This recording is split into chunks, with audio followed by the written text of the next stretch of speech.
Kita ketemu lagi pada sesi pembelajaran kita kali ini.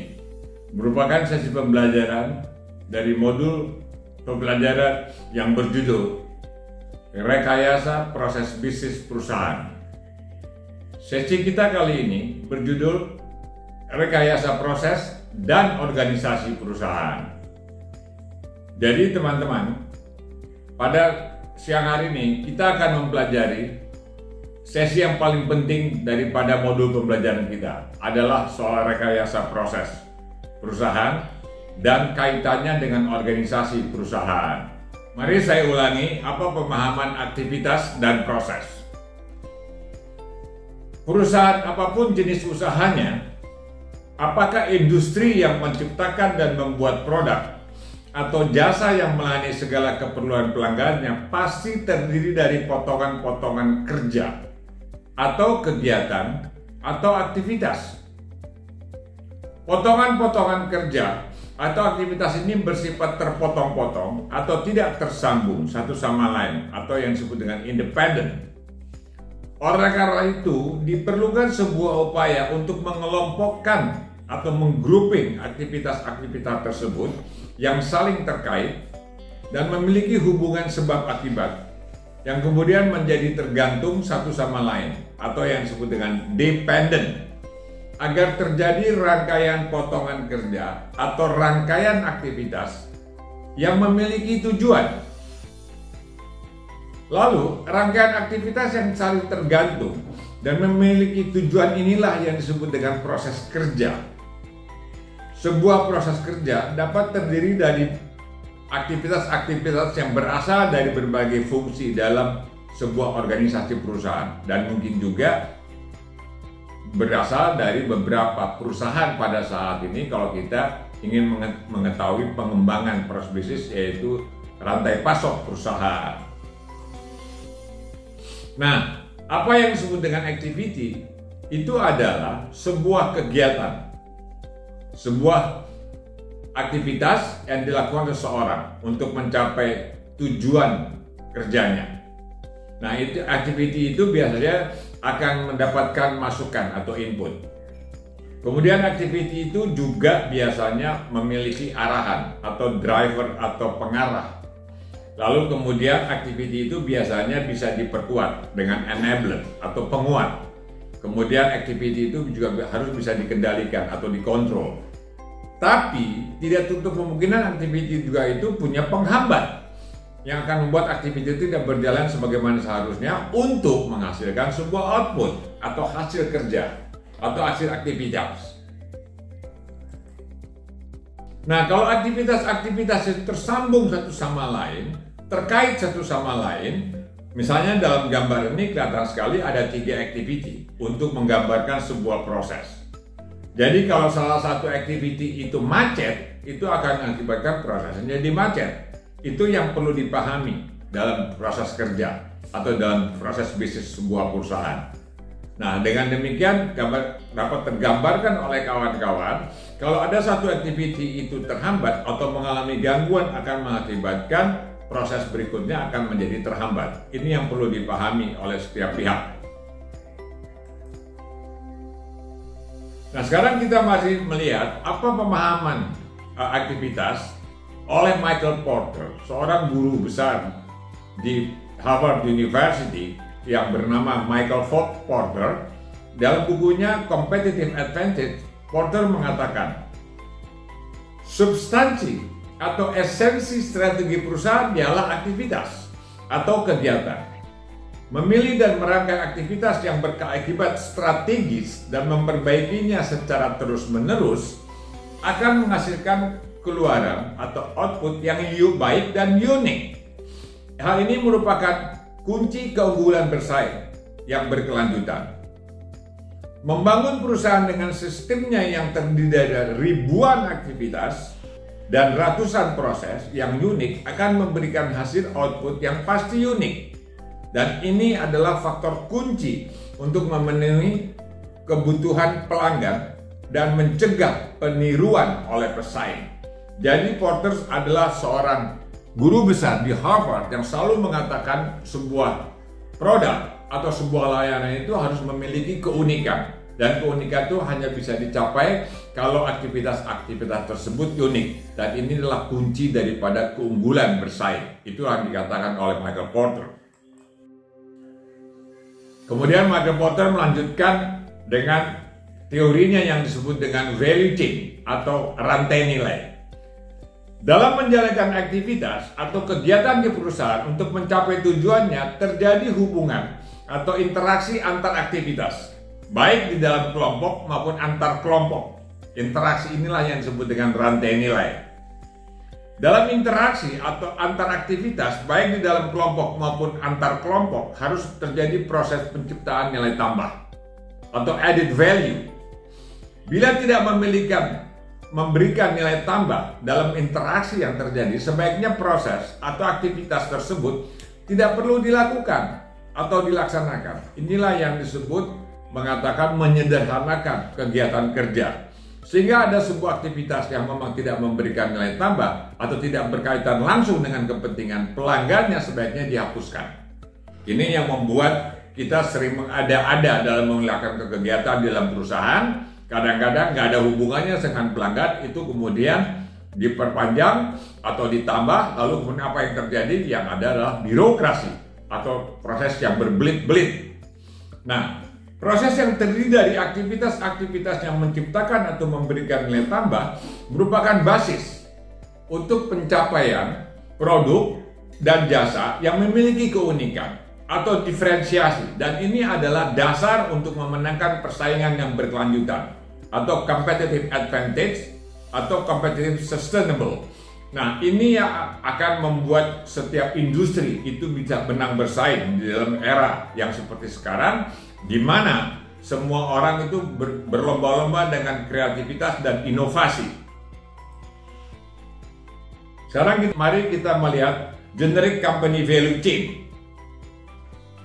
Ini adalah sebuah proses model yang digambarkan oleh Michael Porter dalam bukunya Competitive Advantage. Dia selalu mengatakan perusahaan itu selalu memiliki proses driver atau proses utama. Itu ada di bawah, di paling bawah kita lihat. Karena Porter ini adalah seorang guru besar di bidang bisnis, tetapi memiliki latar belakang pendidikan di bidang aeronautic engineer. Sehingga dia sangat paham sekali dengan proses produksi atau proses operation. Berbasis pengalamannya tersebut, dia menggambarkan yang disebut dengan generic company value chain. Jadi di sini ada kurang lebih ada 5 kotak paralel yang disebut inbound logistik, kemudian ada operation, ada outbound logistik, kemudian ada marketing and sales dan services. Ini yang disebut dengan proses utama atau proses driver, ya, atau proses driver maksud saya. Lalu kemudian ada 5 kotak yang bersifat dari atas ke bawah. Itu adalah pertama infrastruktur perusahaan atau firm infrastructure, kemudian ada human resources management, kemudian ada teknologi development, kemudian ada procurement. Nah, keempat daripada proses-proses ini adalah merupakan enabler atau penguat daripada proses utama. Makanya disebut dengan proses enabler, proses penguat. Karena proses utama yang terdiri daripada 5 kotak di bawah itu tidak akan jalan kalau tidak didukung oleh kotak-kotak yang ada di atas. Sekarang kita melihat bagaimana hubungan antara kotak-kotak yang bersifat vertikal yang berasal dari bawah, kemudian ada kotak-kotak yang bersifat horizontal dari kiri ke kanan di dalam proses enabler. Nah, proses enabler itu misalnya di sini. Kita lihat marketing and sales itu dipecah kepada 5 activity. Terdiri daripada marketing management, advertising, lalu kemudian ada sales force administration, kemudian ada sales force operation, kemudian ada technical literatur, kemudian ada promotion. Keenam activity yang ada di bawah itu 2 buah sales force administration. Kotak ketiganya kita lihat. Dan kotak keempatnya, Salesforce Operation, mendapatkan dukungan dari proses enabler. Salesforce Administration di kotak ketiga itu mendapatkan dukungan dari teknologi development yang ada di atasnya, merupakan proses enabler. Sedangkan Salesforce Operation, kotak keempat yang ada di bawah, mendapatkan dukungan daripada Human Resources Management. Ini menunjukkan kotak-kotak yang ada di atas merupakan enabler atau penguat proses driver atau proses utama yang ada di bawahnya. Dia bersifat mendukung atau membantu daripada proses-proses yang ada di bawahnya. Sehingga juga harus dikaitkan dengan pemahaman. Kalau enablernya tidak kuat, yang di bawahnya akan menjadi timpang. Kira-kira kayak begitu. Melihat gambar ini. Inilah yang disebut dengan chain activity to activity. Hubungan antara rantai antara satu aktivitas dengan aktivitas yang lain. Sekarang kita melihat bagaimana sebuah proses itu biasanya terdiri daripada aktivitas. Aktivitas itu selalu biasanya dikerjakan secara mandiri, secara independen. Aktivitas itu biasanya suka dibantu oleh sebuah operasi peralatan atau equipment.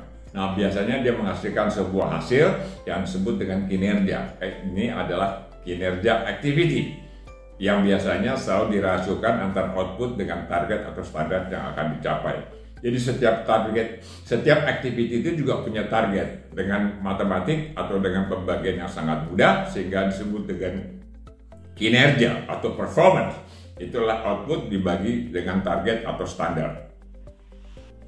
Sekarang mari kita lihat kinerja sistem. Dalam sebuah proses itu akan terdiri dari gambar ini akan kelihatan ada 3 activity. Setiap activity itu ada activity-nya, ada equipment-nya, ada operasi peralatan. Ada activity A, ada activity B di atas sebelah kanan, kemudian ada activity C di sebelah kiri di atas. Kita lihat bahwa sebuah proses terdiri dari 3 aktivitas. Kalau salah satu macet, yang lainnya akan menjadi terganggu untuk mencapai kinerja. Ini adalah gambar Ishikawa diagram, ada disebut dengan tulang ikan. Nah, sekarang kita lihat sebuah proses 01 yang terdiri daripada 4 subproses. Nah, subproses 01 terdiri daripada subproses 01, ada subproses 02, ada subproses 03, ada subproses 04. Nah, subproses ini kemudian akan mempengaruhi kinerja daripada proses 01. Nah, sekarang kita bedah yang biru atau subproses 01. Lihat. Kita bisa lihat proses 01 itu kami gambarkan dengan warna biru. Ini kita bedah menjadi aktiviti yang lebih rinci lagi dalam gambar berikutnya. Lihat. Subproses 01 terdiri daripada 5 activity. Ada activity 001 di yang paling bawah sebelah kiri, ada activity 002 yang ada di atasnya, ada activity 003 di bawah sebelah kanan di tengah, kemudian ada activity 004 di sebelah kiri atas, kemudian ada activity 005 yang paling atas di sebelah kanan. Nah, kita lihat bahwa subproses 01 setelah dibedah itu terdiri daripada 5 activity. Sekarang kita lihat bagaimana hubungan sebuah subproses dengan organisasi perusahaan yang ada di bawah. Tadi subproses 01 itu ada di pojok kanan sebelah atas. Kemudian di sebelah kiri bawah itu ada gambar struktur organisasi sebuah perusahaan. Dia ada seorang direktur, ada 3 departemen atau 3 fungsi, adalah fungsi keuangan yang dipimpin oleh seorang manajer keuangan, ada fungsi operasi dipimpin oleh manajer operasi, kemudian ada manajer penjualan. Nah, setiap manajer ini memiliki asisten manajer. Kita lihat di manajer operasi ada asisten manajer produksi, ada asisten manajer distribusi di bawahnya, ada asisten manajer persediaan. Di manajer penjualan itu juga terdiri dari 3 asisten manajer. Asisten manajer promosi, asisten manajer penjualan. Kemudian ada asisten manajer keluhan pelanggan. Kelima asisten manajer ini melakukan sebuah kerjasama dalam sebuah proses. Kita lihat panah merah yang ada di pojok sebelah kanan dari sebuah proses 01. Kita lihat bagaimana kita melihat gambarnya. Activity 001 di subproses 01 dikerjakan oleh asisten manajer penjualan. Kita lihat panah yang hijau. Dari mana asalnya panah hijau? Ternyata dari asisten manajer penjualan. Pelaksananya atau PIC-nya adalah asisten manajer penjualan. Kemudian aktivitas 002, pelaksananya adalah manajer operasi yang ada di tengah. Ya, di hierarki nomor 2 daripada organisasi ini. Kemudian aktivitas 003 dikerjakan oleh asisten manajer persediaan yang ada di bagian manajer operasi. Aktivitas 003. Aktivitas 004 dikerjakan oleh manajer keuangan di paling sebelah kiri. Nah, lalu kemudian yang aneh dan itu sering terjadi, aktivitas 005 dikerjakan oleh direktur. Nah, dari sini kelihatan dengan kerja berbasis proses bahwa ini terjadi sebuah proses dilaksanakan dalam konteks lintas fungsional. Jadi tidak oleh satu departemen atau tidak dilakukan oleh satu fungsi, tapi dikerjakan oleh orang-orang dari berbagai fungsi. Ada 5 orang yang bekerja di sini. Yang pertama adalah asisten manajer penjualan. Yang kedua adalah manajer operasi, aktivitas kedua. Aktivitas ketiga dikerjakan oleh asisten manajer persediaan. Aktivitas keempat dikerjakan oleh manajer keuangan. Kemudian aktivitas kelima dikerjakan oleh direktur. Ini kelihatan sekali proses itu bersifat lintas fungsi untuk sebuah proses. Jadi tidak terikat dengan hierarki organisasi. Mereka bekerja teamwork, mereka bekerja dalam sebuah grup kerja yang sifatnya saling mendukung dan saling membantu dan saling menguatkan. Nah, sekarang kita lihat jabatan-jabatan yang mendukung proses tadi saya sudah sebutkan, ada 5. Teman-teman bisa lihat sendiri. Activity 001, PIC-nya atau pelaksananya ada asisten manajer penjualan. Aktivitas 002, pelaksananya manajer operasi. Aktivitas 003, asisten manajer persediaan. Aktivitas 004 adalah manajer keuangan. Sedangkan aktivitas 005 dilakukan oleh direktur. Ini adalah menunjukkan tadi lebih menjelaskan apa yang sudah saya jelaskan sebelumnya. Sebuah proses dilakukan dengan lintas fungsi. Nah, sekarang kita melihat siapa yang menjadi pemimpin proses dalam hal ini. Ternyata yang menjadi aneh atau menjadi bukan sebuah kebiasaan atau merombak paradigma kita, ternyata pemimpin proses ini adalah asisten manajer penjualan yang disebut dengan pemimpin proses atau proses leader. Kalau sudah kayak begini, artinya yang lain itu adalah sebagai doer. Apakah dia selaku pelaksana proses, asisten manajer persediaan, atau manajer operasi, atau manajer keuangan, termasuk direktur, dia adalah menjadi doer. Sedangkan direktur menjadi supporter atau pendukung.